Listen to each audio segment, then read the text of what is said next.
Hi, everyone.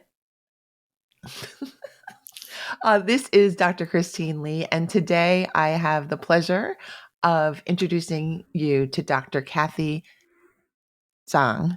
And she is a palliative medicine doctor and a podcaster and an author.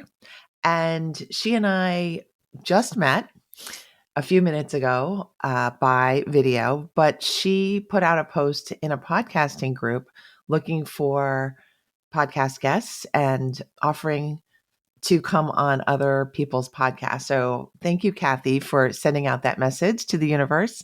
And we have connected since. So thank you for being on this show. Thank you for having me. I'm excited to connect and talk and see what comes out of our conversation.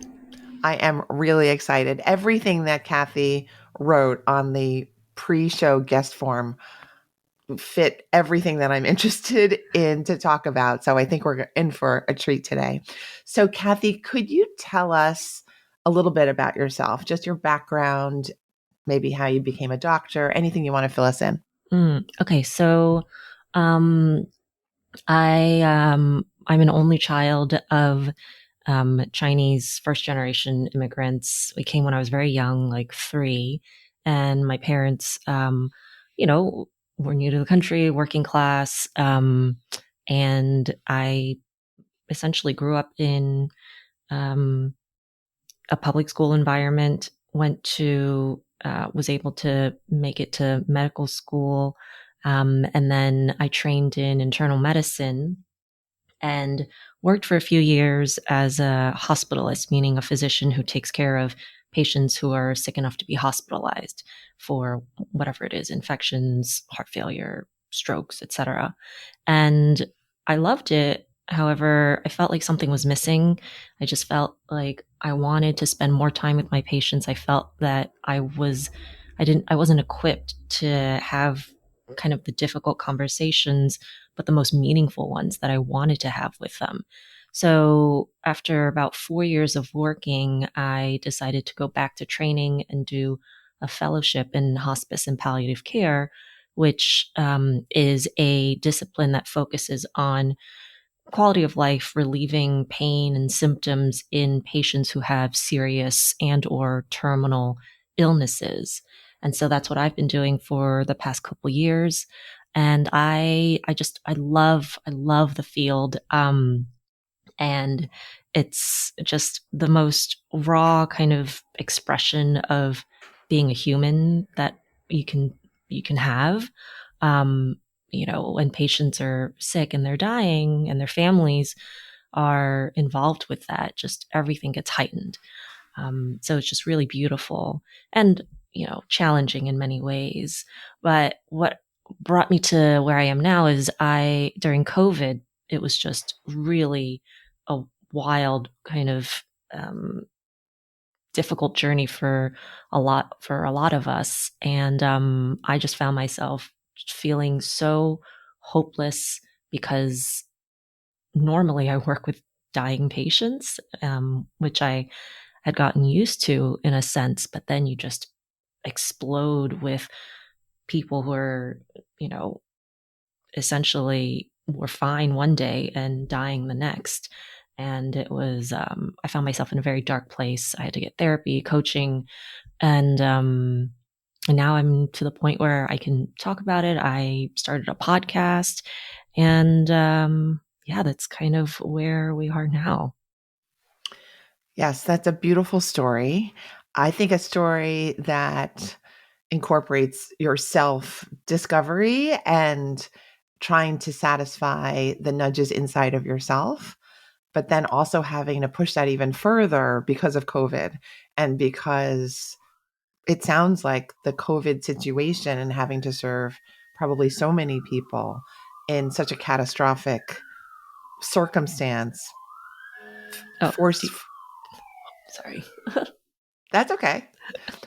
I heard the sirens in the background. Yeah, no worries. It sounds like the COVID situation forced you to have to examine parts that you didn't even know you had to examine. Mm-hmm. Yeah, totally. It's I don't know, at a certain point you find yourself being like, yeah, I'm well adjusted. I'm on autopilot. And you kind of think like, I'm fine. I don't, everything's okay. And then something happens and you find yourself being like, okay, what's happening? Uh, what's going on? And sometimes it takes a traumatic event or a challenge for us to re-examine where we are, what our values are, what's important to us, and then be able to change ourselves to meet that challenge in a sense. And I think Yes. that's what happens for our patients too, right? They find themselves sick, they find themselves potentially dying, and something happens inside where they get a lot of clarity, they find purpose, they find meaning, but that's not always a easy journey to get to that point. There's a lot of emotions, there's a lot of things that come up during that. Yes. And I admire you being in the palliative medicine field. As a psychologist myself, I always say that bereavement and issues around dying are not my strength as a therapist. I am learning, and I am my eyes and ears are open, but I would say didn't have a natural connection with that area. I'm wondering, how did you know that you would be great at this? That nudge inside of you, what did it feel like, and what were you telling yourself? That's a great question. That was the biggest thing I was afraid of was because I, I'm, I'm a feeler, right? I'm an empath. I love people. And, I was like, am I going to be able to be around these people and not just completely melt down all the time because of how much emotional stress there is? And what ultimately called me to it, and it's funny, I never really thought of anything in medicine as a calling. Like I knew I wanted to be a healer, I knew I wanted to help people, but palliative care specifically feels very much aligned with who I am as a person and what I want to contribute to the world. I think ultimately it was like, I want to have deep and meaningful connections with patients and families in a way that I wasn't feeling like I was able to have when I was working before. And, I think what it came down to was this is probably one of the most important things that anyone will have to go through in their life. And if I have the training from fellowship, if I have the innate kind of um, desire to want to be around this, then that's what I'm going to bring to the table. Then that's what I'm going to do. And the emotions, the challenges of it just makes you appreciate what it is to be alive and how lucky we are. So it's been, yeah, it's been a blessing in so many ways in my life. So yeah. Okay, I'm glad you and palliative care have found each other. I would imagine they are the most beautiful people in that field, so that you're actually connected with also very talented and empathic providers and human beings. Mhm. All right. So I find myself thinking about the concept of personal boundaries, and Mm. how does the specter of death change boundaries between people, and how you've been able to work through your own relationship with your patients and their families from a boundary standpoint. I hope that makes Mm. sense. Yes. Um, so I always previously prided myself on my ability to compartmentalize. I would I would be like, you know what? I'm the type of person that my work emails never come to my phone. It was very like strict separation of what I called like work and state.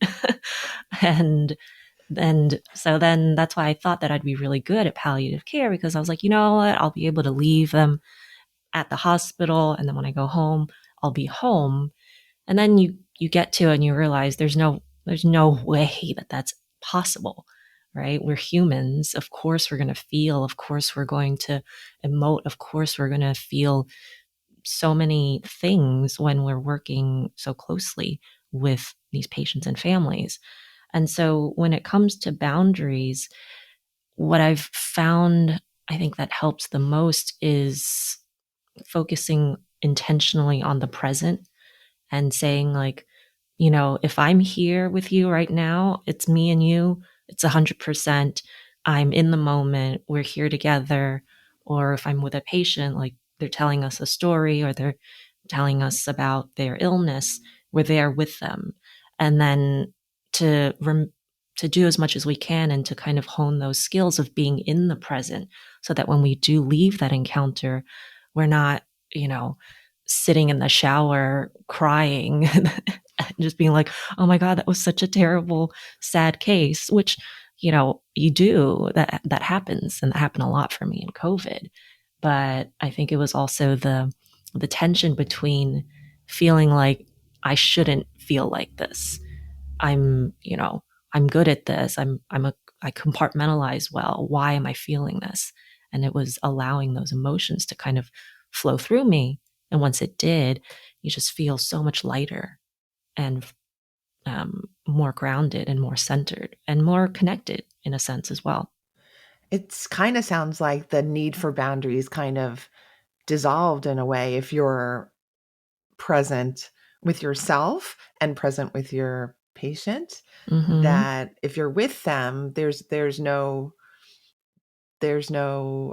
need to defend, Mm-hmm. which is very interesting because again, I feel like I have probably I'm feeling right now still a resistance to kind of confronting some of these issues around the painfulness, the scariness of death.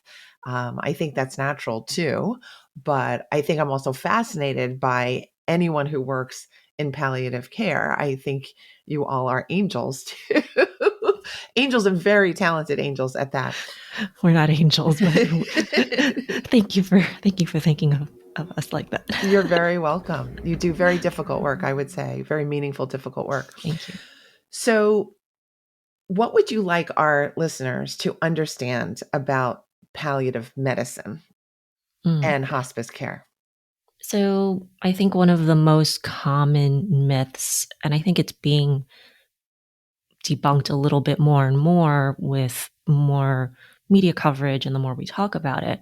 But one of the common misconceptions is that they're lumped together. They're the same thing. Hospice is specifically for patients who are have less than a 6-month life expectancy. Palliative care is an approach to care, an approach to treating the whole person: physical, mental, emotional, spiritual, existential, psychosocial. And that can start at any point a person gets diagnosed with a serious illness, let's say kidney failure, heart failure, severe, lung disease, or neurologic injury, anything like that. And we can help support patients and families through that, not necessarily for them to say, like, oh, I don't want treatment. That's not the case in palliative care. It's to find ways that we can support their goals. If their goals are like, I want every single treatment in the world, we can help them make that a reality. And at the same time, we also talk with them about advanced planning because, you know, let's face it, when you have a serious illness, a lot of things start going on inside your head. You start to think a lot of things, even if you don't want to. And your family starts to think about the same things as well. And so we help with those conversations about, like, okay, well, in case you're not able to make your own decisions, who do you want to make decisions for you? Choosing, a healthcare proxy in that sense. And then also just talking really about what their values are. I think a lot of people think that it's about life or death. And in the end, it is, life is in general. But I think it's more important that we talk about what gives us meaning, what gives our life purpose, what makes us feel like, I had a great day today.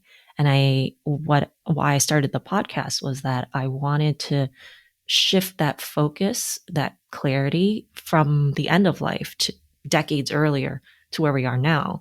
Because if we can ask ourselves these questions, I think it would really just transform everything that we do. It would just make everything be looked at in a different way.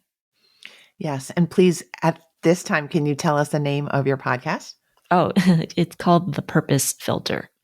Yes. And I would encourage everyone here to listen to Kathy. You can hear already how wonderful she is. Her episodes are delightful too. She's really reflective, really tells wonderful stories, and I think has such meaning to teach us all. So thank you for launching that, because that takes courage too, as I know, to Yeah. put out a podcast. Thank you. Yeah, it's been good, challenging in its own ways, as you know, but it's been something that I really enjoy. So, the reason that I reached out to you is not only the palliative care, but also the fact that you were writing in that Facebook post about how you've learned so many different principles of living intentionally because you've worked with the sick and dying. Could you please share that process of how you were able to extract those pieces of learning and some of the best things that you have learned? Mm. So what what I've learned most, I mean, it's patient encounter after patient encounter and story after story, because that's really what it is. It's being able to connect with people and learning what makes them feel alive, and then being able to bring that back to our life. Like I'll tell you a story. I once had a patient who was probably in his 60s. Him and his wife lived together. They didn't have any children. They were in a long marriage for decades. And he would walk every day in his apartment building, just up and down flights of stairs, like 17 flights or something. And one day he slipped and fell, had a huge brain injury that was very devastating, to the point where the wife, and he was not going to be able to regain any kind of significant neurologic function where he could like talk or interact or do much outside of being on a ventilator for the rest of his foreseeable future. And his wife made the incredibly difficult decision to take him off life support, because she was like, this is not him. He would never want to live like this. And I got called in because they're like, okay, we need some help taking this patient off the ventilator, making sure he's comfortable, and talking with the family, etc.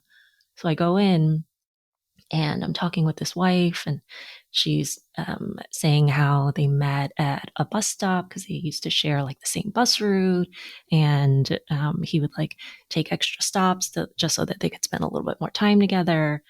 And she, as we were about to start the process, she looked at me and she kind of felt almost she had this almost like shameful look on her face, and she was like, "Is it okay if I climb into bed with him?" She's like, "I just want to um, hold him in a sense." And I was like, "Who am I to judge you to want to climb into your husband's hospital bed?" So, she did, and it was beautiful. I cried, I teared up. I'm just naturally a teary person, a tearful person, I guess. And I just remember going home that night and kind of just I remember I was in bed and I had this and my husband was fast asleep, and I had this overwhelming feeling of like, oh my god, he's not gonna, this the same thing's gonna happen to him, in a sense, right? Bringing all of that with me at home, which again I try not to, but I can't help it. I'm human. I and I ended up just kind of like bear hugging him and clutching his and I was just crying, just kind of tears flowing the entire time, thinking that the same thing was going to happen to him. And and he was fast asleep. He was just like, you know, and meanwhile I'm like, um, but and we woke up the next day and it was, knock on wood, but it just made everything that I've experienced in palliative care just makes me so grateful. And I think makes us all in the field who work with these type of patients so grateful for the things that we do have, for the things that we take for granted, for, just being able to wake up just and talk and stand. There's some patients who are like, I would give anything to be able to just eat a bite of food without immediately throwing up. And that happens in a lot of patients who have, let's say, stomach cancers, etc. And it just makes you think like, wow, I feel like I have a lot of problems. I get worried about things. I stress out about my family, my kids, my work, etc.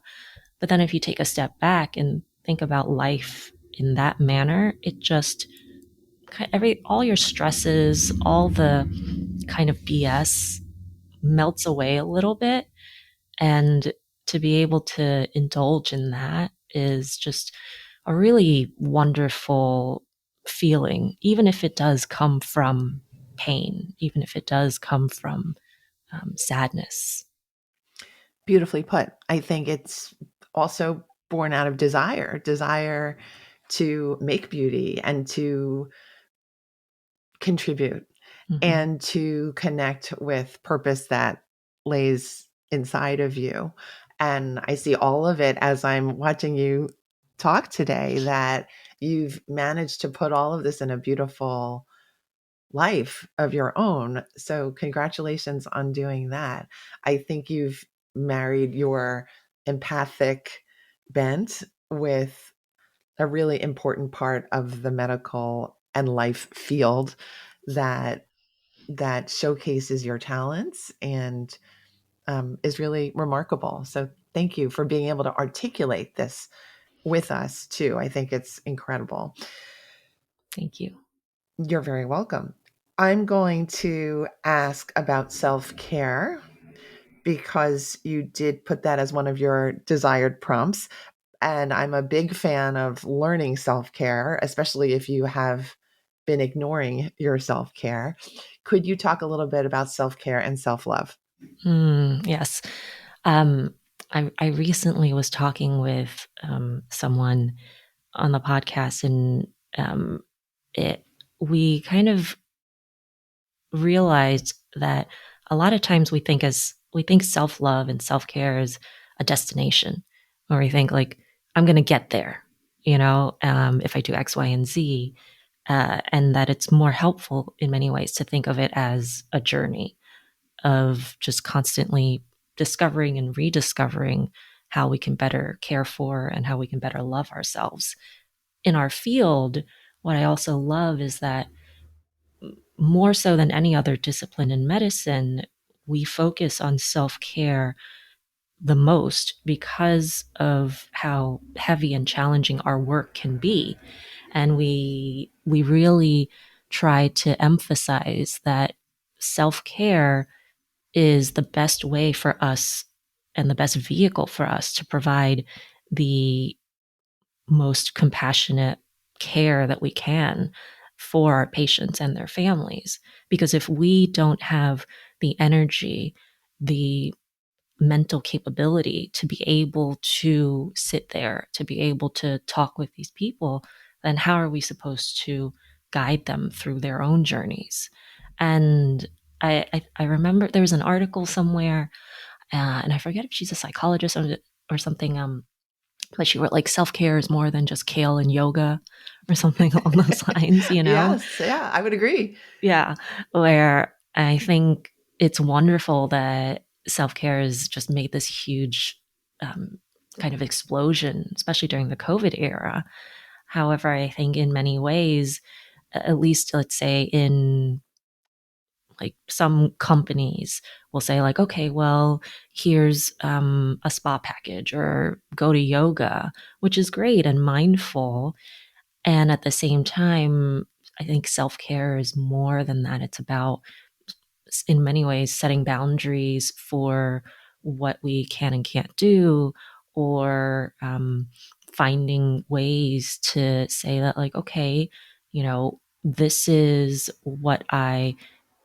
the capability, the mental energy that I have for this, and let me intentionally find ways to rebuild that.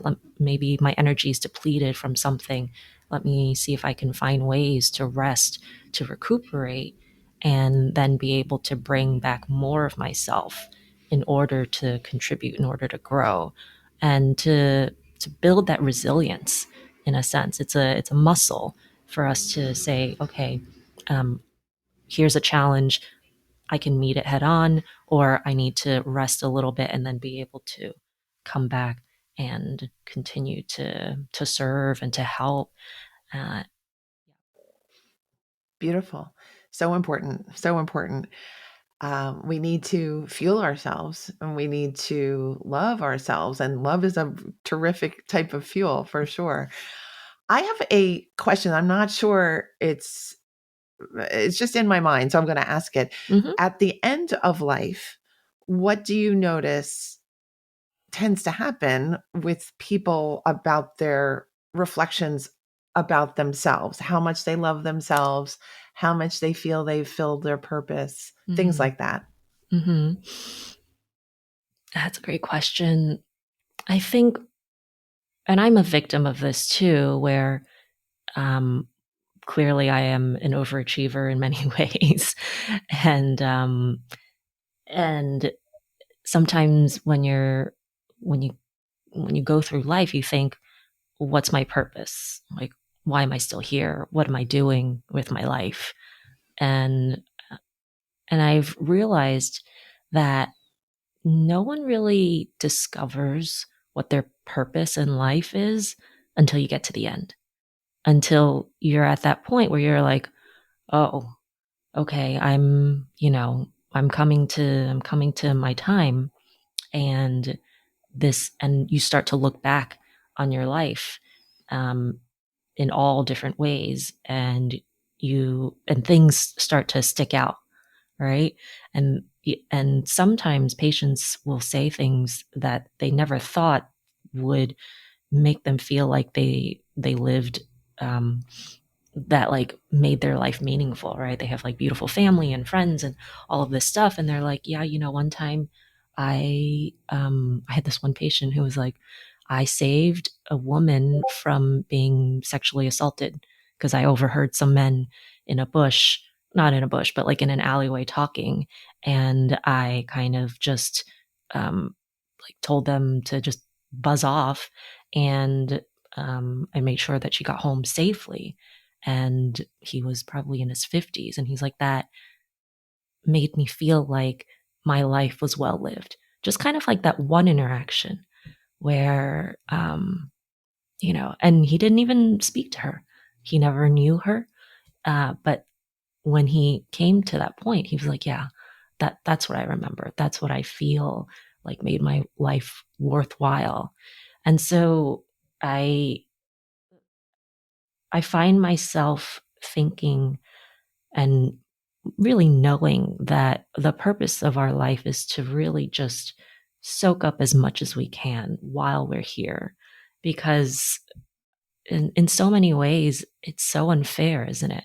There are people who live to 120 and babies die, right? What's and sometimes you get caught up in like, what's the meaning of it? Why do some people not make it? Why do some people do? And um, that can be jarring in many ways.